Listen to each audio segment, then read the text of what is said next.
Ok, essayons de faire un petit peu des mathématiques. Quand on vous dit que votre base de données d'anciens clients et de faire l'influence, c'est votre mine d'or. Mais quand on dit mine d'or, essayons de faire des calculs plus précis. Qu'est-ce qu'on entend par mine d'or concrètement?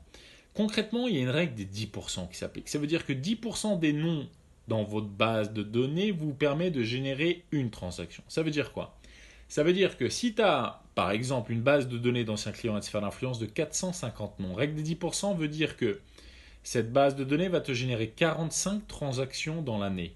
Admettons, tu as une commission moyenne à 6250. Tu fais 6250 fois 45 égale 281 250 euros.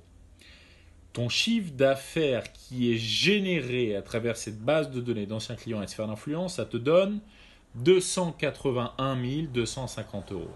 Maintenant, le calcul, il est simple. Je prends mon chiffre d'affaires, je le divise par le nombre de noms que j'ai dans ma base de données. Ça va me permettre de comprendre quel chiffre d'affaires je rajoute en rajoutant un nom dans ma base de données. Ok?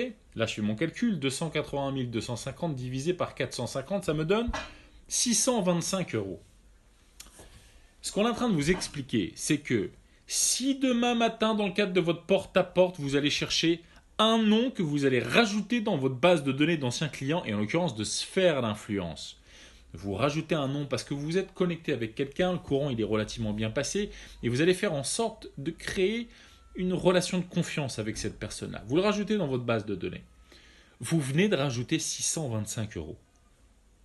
Est-ce que vous l'avez bien compris ça? Vous venez de rajouter dans votre portefeuille de chiffre d'affaires 625 euros précisément. Je vous invite à y réfléchir.